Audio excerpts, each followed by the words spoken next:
breaks through the line, cuts to the left. He's going. I think he's going. Oh!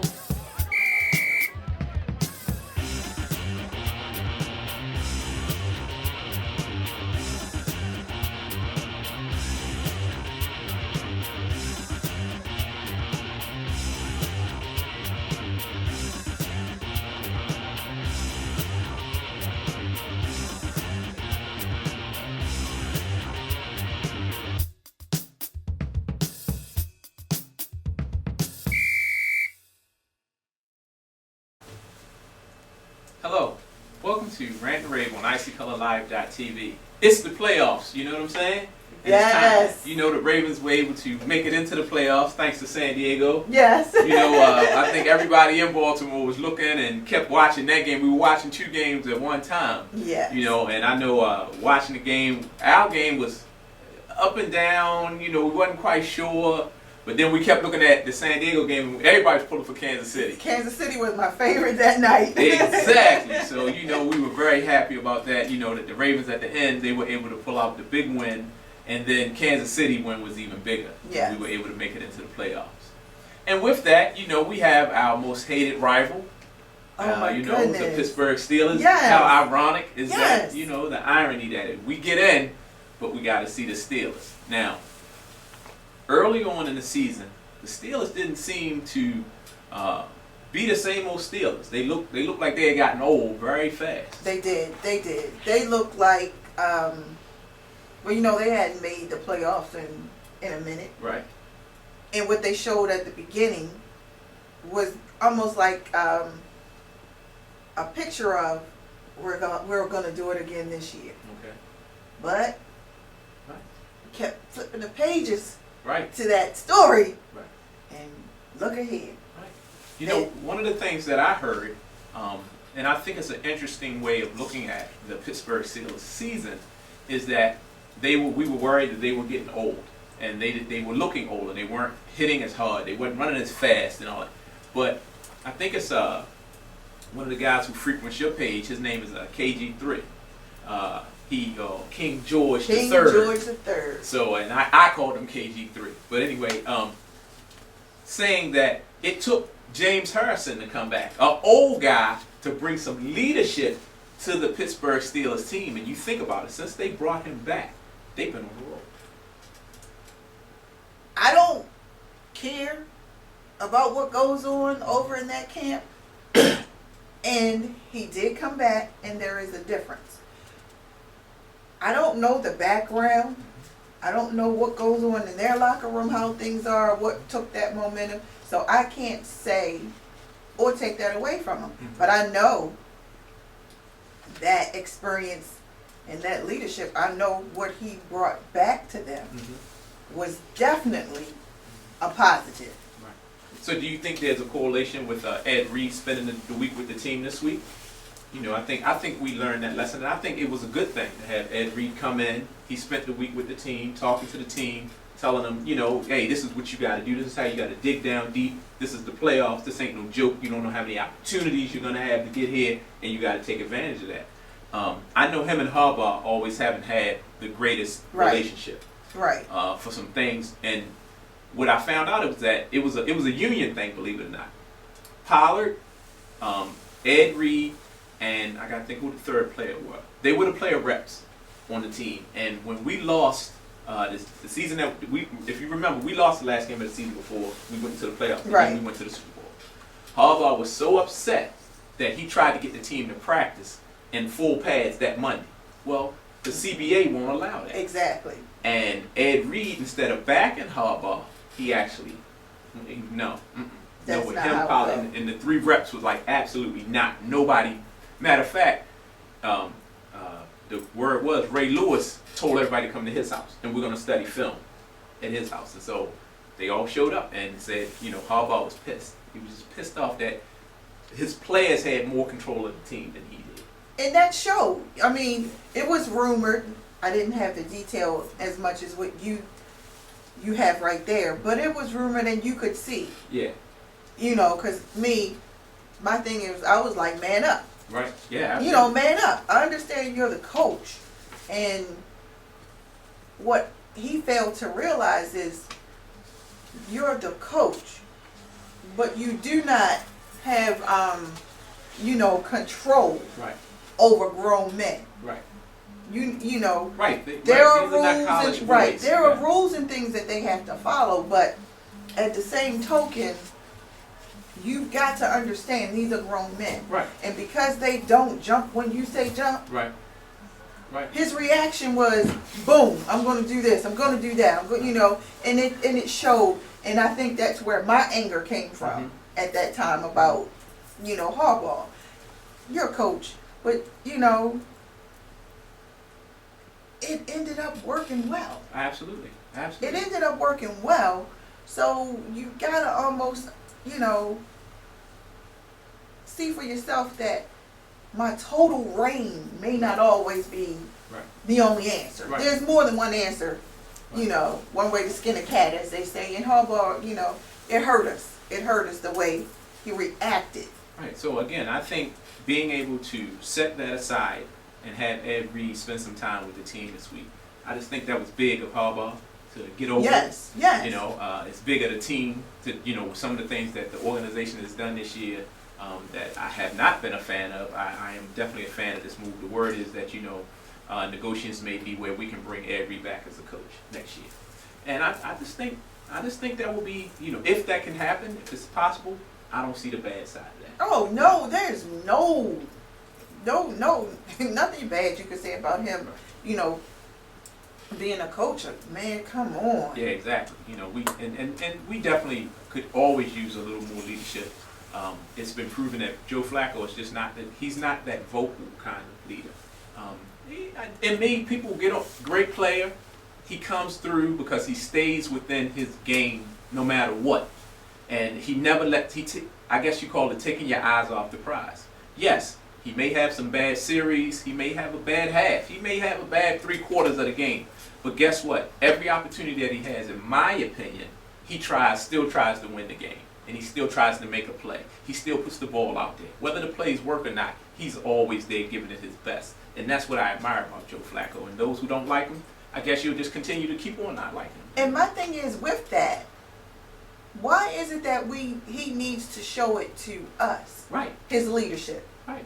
He doesn't. Right. It's not right. He's not throwing. He doesn't have to, pump me up. Right. He's not throwing the ball to me. They showed a quote. Joe used a curse word. Right. Right. He used a curse word. Right. So he does it, but it's not for everybody all the time. Right. So he gets. One thing I said earlier this morning is obviously you just hate on a man and you don't even know really why you hate on a man, because regardless of what his purse, his pocketbook, his bank account is, if he had never gotten that $150 million, what would you guys be talking about? Right. What would you be talking about? That's not an excuse to talk about the man because of what he's paid. Right. Whether he shows us leadership or not, he gets the job done. Mm-hmm. It's not perfect. And we're facing a very good quarterback tonight. Absolutely. He's not perfect. Right. But I don't hear anybody talking about how much money he makes when, Right. you don't win. I don't see Ben on the sideline. Right. I mean, he knows how to lead on the field. It's visible. But I don't see him on the sideline going up and down, yoking nobody up, cussing at anybody. But nobody says anything about that. Right. Why is it that Joe has to be the person that you down for everything? Right. That's not his job. It's not for us anyway. And animation doesn't always lead to leadership. Just because you're animated, that doesn't mean that you're a leader. Sometimes you're just a jerk. Being animated out there. You know what I mean? Exactly. It is what it is. But He's Joe Cool for a reason. Exactly. Well, I tell you what, we are definitely going into the game tonight. And I tell you what, if you want to join us, give us a call at 410-555-1212. Who remembers that? All the Baltimore people, y'all know what I just did, right? But it's cool. Anyway, I'm just playing with that. Anyway, we'll be right back on IcicleLive.tv. This is Randy Ray.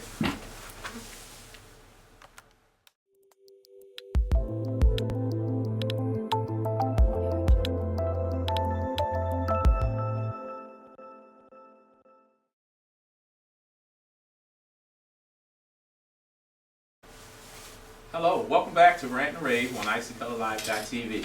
Now, listen, it's the fantasy football segment, and what I'll do is, I'll just let Cassandra take it away. All right, well, I'm going to take it away. So, powered by his big three, show me your TDs captured our league championship. Congratulations, Devin. Congratulations. You did a heck of a job. You finished the regular season first place with a record of 9-5. Your opponent was 9-5 as well. Titan Wright, great season. Didn't fare so well in this final match of the season, but he made it to the playoffs. Congratulations to you as well. Show me your TDs ranked first with 120 points per game. He ranked first in points above his opponent. He just pretty much capitalized the entire season. So it is what it is. And the final score was That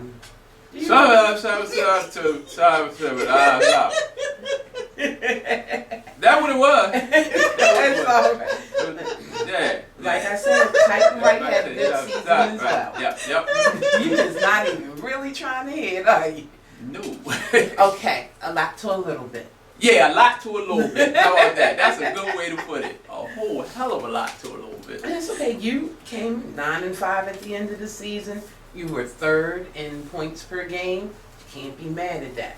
But show me your TDs had Odell Beckham, C.J. Anderson, and Ben Roethlisberger. They all, between the three of them, they scored 85 points, which was more than its opponent scored for the entire game. What? What? Oh, wow. Again, show me your TDs just at the top of the stats and so many different things throughout the season to end the season. He had the largest margin of victory, and we really can't say too much more about him except for domination. Yeah, he Domination. He dominated you. He Nope. dominated the league. He's Right. dominated other people. But on another note, Titan Wright had 4 massive blowouts throughout the course of this season. So bravo to you for that. Nah, you gotta blow out at the right time though. Damn that. Yeah, Well, you can't blow out at the right time. I stick to it. Ain't no the boy won. Congratulations to him. But damn Yeah. it, ain't no more victories. We lost in championship. There's gonna be some consequences and repercussions in the off season. Second place don't get it because it's one first place and everybody else in second. So what I got? I ain't got nothing nobody else ain't got. Well, if you won't come up strong, it might help if you'll play somebody who got you 0 points in your championship. Yeah, that's what I'm Julius talking about. Thomas. Exactly. But it's okay though. Such is life. So that was our season. And our stats for the end of the season, they came in. Show me your TDs were first place, Titan Wright second place, B 2013. Thank you for participating, Brittany. You were in third place. Pamper Me 98, Miss Erica Higdon, our biggest Rant Ray fan. Thank you so much for playing with us this season. And then we had our own Lady Raven 52 was in 5th place. Thank you, Theresa, for your first season. Girl, you did a good job. Thank you. You're welcome. I think we need to reformat the playoffs. Yes. The way the playoff system is, because there's no way that Theresa should have ended up in 5th In place. 5th, I think, No, yeah. not the record she had. They went by points. We'll revamp the playoff system. More points. And then rounding out the league, you had El Crush, Levon. Thank you for being a part of this season. Thank you for just doing the draft. Thank you. And then there was Kason Crushes at 7th, Right. and Rhinos came in at 8th. And that was our season. It was a blast playing with everyone. We look forward to doing it again next season, and hopefully we'll have some more participation. Exactly. We definitely want you guys to come and be a part of the Rant and Rave Fantasy Football League. As you guys see, we have a lot of fun with the league, and it's really a chance for you to just let go. Talk stuff, have fun. We're The gonna more do it trash talking, the better. Exactly. It just ups the ante for everything. Consequences and repercussions. That's what you C's and gotta do. R's in life. There we go. So anyway, we thank you guys for watching. We'll be back to close out the show in a Can minute. I give my prediction for the game? Absolutely. What do you All think right. the game's going to be? Ravens at Steelers. If they can get through the nastiness of the field, I'm going for 24-21. But if the field truly becomes an issue for the Ravens, it's going to be an issue for the Steelers too. Ravens know that field as well as the Steelers. Right. My first NFL game was Ravens and the Steelers at M&T. Okay. It was 9-6. Steelers won that game. But tonight, 9-6 Ravens. All right, cool. Nasty field numbers. I guess we will see. You know what I mean? And we'll be back to close out the show in a minute. You're watching Rant and Rave here on Icicle Life TV.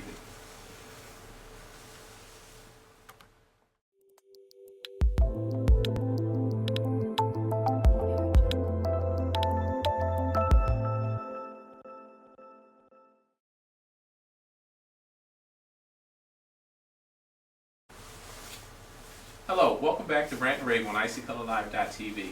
Yeah, I got my butt whooped in fantasy football. You know, y'all just watched that segment, and you know, hey, life goes on. But I do want to say congratulations to Devin Jones and Show Me Your TDs.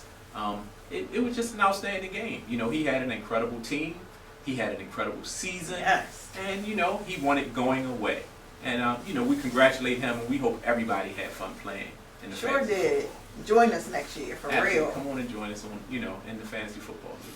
But okay, before we go, Theresa, I tell you what, give me a score. What you think is going to happen tonight? How does the game going to go? I think tonight is going to be another one of those 3-point spreads. You Yeah. know, 3 or less. These two teams, there's a certain play. They can play anybody throughout the league, any game, any given Sunday, whatever. But when the two of them play, Right. when the two of them play, there's this intense, you know, everybody's going to bring forth everything they've got. Yeah. Everything. And it's not just so much because it's the playoff, but it's the rivalry thing. It's the rivalry. So, It's almost close to City Poly, you know what I mean? it You know, right. It ain't quite that, but it's pretty close though. Pretty goddamn close. But, So, I think it's going to be, I mean, look, the weather outside is ugly, it's cold, it's rainy, and it's, you know, the temperatures will drop by the right. time the Absolutely. game When the comes. sun go down, So, there are going to be some drops, there's going to be some, you know, woo, it's going to be real ugly. right? Grudge and ugly.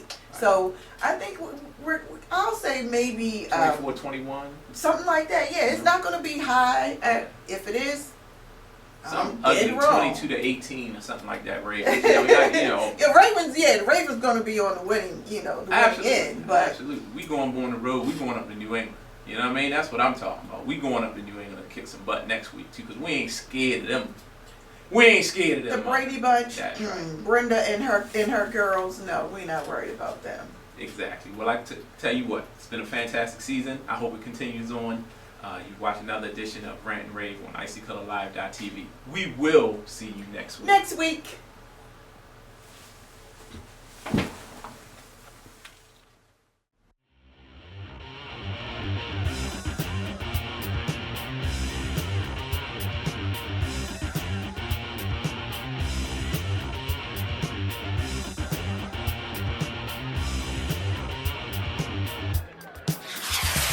Breaks through the line. Cuts to the left. He's going. I think he's going.